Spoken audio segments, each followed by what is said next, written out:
Hi, this is YQ from YQ Magic, and today I want to talk about whether you can ask the tarot cards when you get married. So I got this interesting question while I was launching my relationship tarot reading course, asking that can one ask about when marriage will happen through tarot. So as a tarot reader as well as someone who reads for other people, I see this as two sides. So if you are a tarot reader yourself, definitely go ask about it.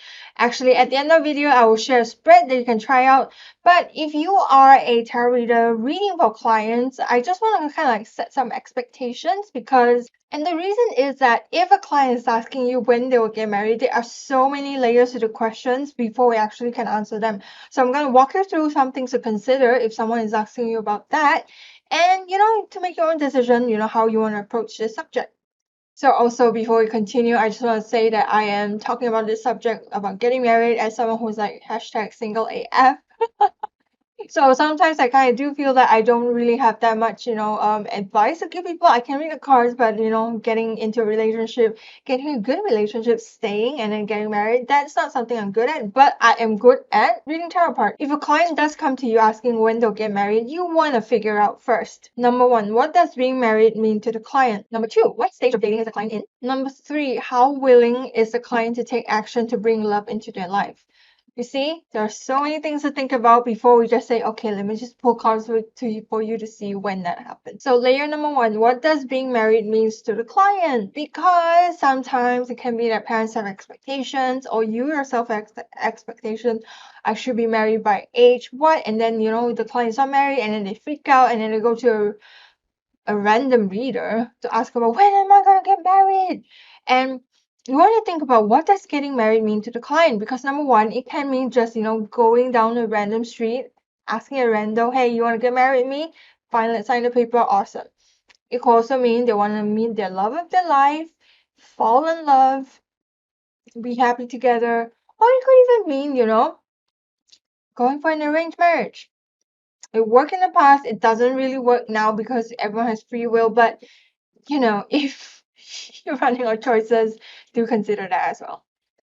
Layer number two, what stage of dating is the client at? Because as a tarot reader, if we're telling a client you will get married in 3 years on this month, what happens is that your clients just sit on their ass and just wait for the right person to come in. That will not happen because you know that you do have to go out there, you do have to meet people, you do have to talk to people, even if they fall into your lap. For example, the person turns out to be someone who's like food delivering to you and then they are the love of your life, quote marks. Do you want them? That's one big question. And number 2B actually is that what's actually blocking your client from marriage? Because getting married is like one, oh, I really hate that people think that getting married is the destination. No, managing the marriage further down the road, there's so many things. Some people don't really think about that. They just say, let's just hit the spot, get married. But no, because if this is like the goal, there are still things going on, and there's still things you need to do before we get to the marriage stage. So, what is blocking the client from actually meeting the right people, from actually being courageous to go out dating? It's very courageous to go out dating. It's very courageous to be disappointed by whoever you're seeing. Even if, they disappoint you, you are kind of disappointed. So you want to know what is blocking them. So definitely use the cards to see what's coming up. And if the client is willing to solve those problems, it's much more likely that they'll be more open to love when it comes to them versus someone who is like very stuck and then they don't want to do anything about it. And we never really read for that part. They will just end up with a random person and then they'll break up and then they ask, why I'm not getting married? Because you haven't solved your relationship blocks. Then number 3 is how willing is the client to bring love into their life? Hashtag true story. I had someone tell her friends that, "Oh, you know what, my fortune teller tells me that I'm going to get married in 2 years. And I don't think that's actually happened. So it's either, the panini that's happened, that's, they're not meeting the love of their life, or, they're not doing anything because the fortune teller told them they will get married in 2 years. So how willing is the client to change their life to bring in love? Because they cannot do the same thing again and again, expecting a new result. It's not going to happen.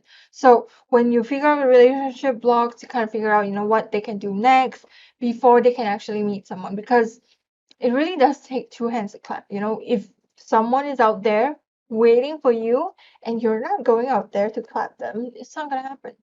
Then I think I have a bonus. So is the client willing to wait until they're 60 years old? I mean, like honestly, sometimes for some people the timeline can be that they are only gonna meet someone at 60 years old.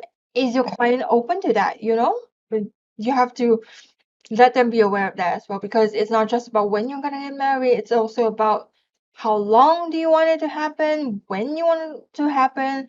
You have to understand your clients before you actually do the reading, because sometimes it can be very easy for us as tarot readers, just okay, I got a question, I'm gonna pull cards for you. But there's so many things behind that you have to think about, you have to help your clients solve before they actually get to the destination. Another bonus here is that is other modalities more useful than tarot for giving a timing when it comes to relationships? Personally, I practice Western astrology, and in Western astrology, there are timings where it's more likely that there's change in relationship for the client. But the relationship can be, you know, a client relationship, it can be a business relationship, it can be different types of relationship, not just romantic. So that's one. But I also know that in Chinese astrology, I'm not like very adept at it, but I know that there are certain periods in life where it's much more likely that you will get married, which I think for mine is like 60 years old. So I'm like, okay, fine, I can deal with that. So I would say that maybe they can try different modalities to ask, you know, when they'll get married. But of course, the caveat is that they have to fix whatever problems they have that is stopping them from actually going to relationship before proceeding to getting married. So now we're going to talk about tarot spread, the marriage tarot spread. Personally, I don't use tarot spreads for my clients, but since you know this is kind of like a teaching opportunity for you, for me to like talk to you about you know what I might cover in a marriage tarot reading. Here is a spread that I did, and I'm just gonna walk you through it as well. Okay. One of my philosophies when it comes to tarot is that it's showing you what might happen based on the current energies, based on what you are doing now. So if you do not like what you see in the cards, you have the ability to make the change. And if you see your cards and you love it, continue doing whatever amazing things it is that you're doing. And for me personally, is that tarot reading kind of expires in 3 to 6 months because it doesn't really cover so many changes that's going to happen in the future. There are other modalities that might do that, but for me, tarot is like 3 months. You know, you can do another reading again. Of course, fix your life first. In this tarot spread, we cover what's your view of marriage, what's blocking you, how can you improve your love life, what do you bring to the table, what sort of person is suitable, and then also like the likelihood of getting married in 1 year. So I like using two cards, you know, yes and no, when it comes to, you know, choices kind of question. So I will walk you through what I mean by that. So I pull these cards for myself, you know, a bit shy, but I'm just gonna walk you through as well. So when you look at this spread, you'll notice that there's only one cup card. There are no major arcana cards. So major arcana cards are good because it means that, you know, this topic is actually really important to the client, that something is going to happen, that big change is going to happen, but there's nothing here. So if I'm doing this for a client, I would tell them, you know, I don't really see marriage in the cards for now because there's no major arcana. There's only like tiny, tiny things that's going on. So that's number one. And then, of course, like, what is your view of marriage? Ace of Swords. So kind of like, basically Ace of Swords is about like killing off old ideas and new ideas are born. So I think personally when I'm reading this for myself as a client, it's like perhaps the client is having new ideas about what marriage is.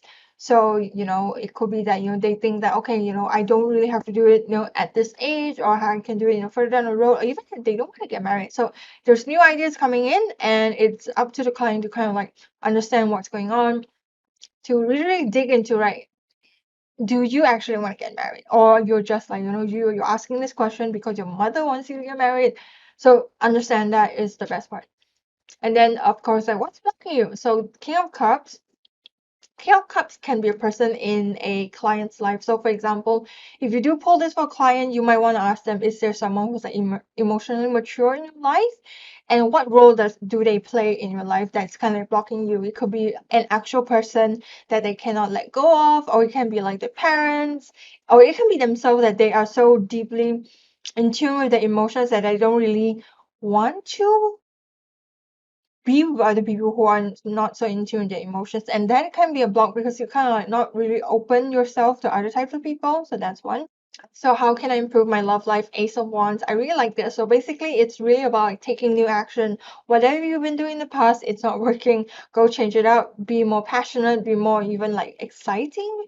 And then I think because the Ace of Wands, if you look at it, it's kind of sexual in nature. There's so also some sort of exploration when it comes to sex. When this card comes up, what do I bring to the table? What do you bring to the table? Three of Wands. It's like this person has the ability to look into the long term, and they have the ability to actually take action to make sure that things go into a long term, because some people can just dream, but this person, three of wands, the energy they're bringing to the relationship is that they're able to plan for the future, they're able to execute for the future. That is something that I think is very, very important in a relationship. So it's also good for the client to know what they are good at so that they don't feel that they are trapped by someone else, you know? So what sort of person is suitable? So this question, I put it in, I'm kind of like rethinking it a bit because I do feel that why are we outsourcing asking about who you're suitable for to cards? But four of cards do tell that as well. It's kind of like the client doesn't know what they want. They have three lovely people in front of them, then they're just like, I don't want it, I don't want it. And then even the sky's giving them like, hey, take it. And then they're just like, you know what, I don't like it. And this can mean that they are just not choosing. They're choosing not to choose. They have a lot of choices. They're choosing not to choose. And it's really, how do you get married if you're not choosing?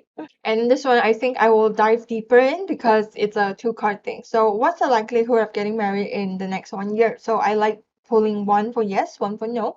So yes is five of cups, while no is six of wands. So when we're looking at two cards for comparison, I like to see, which one is stronger. So both of them are not that strong because they're all minor arcana. They're like middling. They're, they're just a bit meh. So I would say that for the client in the next year, probably not so good. And even no is more likely because no has the six of one has a more like powerful energy when compared to the other one. Because if the client does get into a marriage in the next 1 year, based on five of cups, it's kind of like they're doing it because they're kind of disappointed about everything else. It's just like, you know what, I'm giving up, and then that's what I'm going for, and it's rewind.